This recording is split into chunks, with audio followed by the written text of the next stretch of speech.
우리 국민은 윤석열 당선자를 제20대 대통령으로 선택했습니다. 민주당은 대한민국과 국민을 위하여 당선자와 인수위가 제대로 일을 풀어가 주기를 진심으로 바라고 있습니다. 그런데 어제 윤석열 당선자는 당선 열흘 만에 그리고 인수위 출범 후 처음으로 기자회견을 가졌습니다. 국민들에게 처음으로 내놓은 국정 비전은 대통령 집무실 용산 이전입니다. 다들 아시다시피 대통령직 인수위원회는 정부의 조직, 기능과 예산을 파악하고 새 정부의 정책 기조를 설정하기 위한 준비를 하는 곳입니다. 또한 대통령 취임 행사와 국무총리 그리고 장관 후보자에 대한 검증이 주된 업무입니다.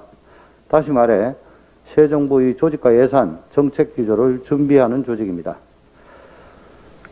또한 대선 공약을 점검하여 실현 가능한 국정과제를 확정하는 기간이기도 합니다.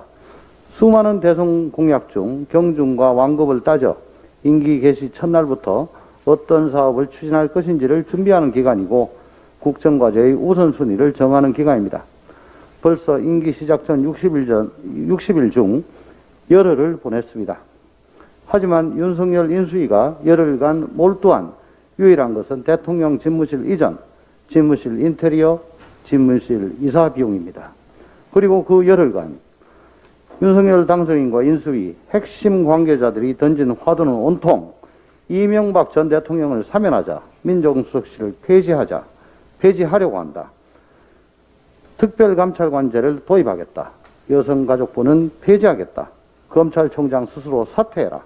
공공기관 인사는 자제하라. 온통 이런 것들 뿐이었습니다.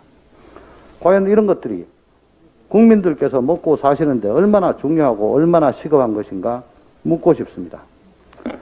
당선되면 당장 자영업 소상공인들에게 헌법이 보장한 보상을 하겠다. 경제를 살리겠다. 민생을 챙기겠다. 과학 방역을 실시하겠다. 누구의 말입니까? 윤석열 당선인이 선거 때 한 얘기입니다. 그 일들에 대한 로드맵부터 만드는 것이 시급한 것 아니겠습니까? 또한 긴박하게 돌아가는 국제 정세 속에서 남북 문제를 어떻게 해결할 것인지에 대한 비전도 보여줘야 되는 거 아닙니까? 우리 민주당은 당장 오늘 아침 정책위와 관련 상임위 간사단 연석회의를 열고 1가구 1주택 소유자면 누구나 주택 가격에 상관없이 재산세와 종부세 부담을 덜어드릴 수 있도록 2020년 공시가격을 활용하여 과세 표준을 산정하도록 의견을 모으고 그 결과를 정부 부처에 전달하였습니다. 쉽게 말씀드리면 납세자 개개인은 2020년 납부액 이상으로는 세금 부담을 지지 않으셔도 되고 건강보험 부담도 가중되지 않습니다. 윤석열 당선인에게 진심으로 요청드립니다. 임기 첫날부터 국민들에게 보여드려야 할 것은 용산 집무실이 아니라 국민들께 약속드린 2차 추경입니다. 그리고 민생과 경제 회복에 대한 약속 이행과 안보 공백 우려 해소입니다. 그러기 위해 윤 당선인은 문재인 대통령과의 회동을 서둘러야 하고 국민의힘은 민주당과 현안에 대한 협상에 적극 나서야 됩니다.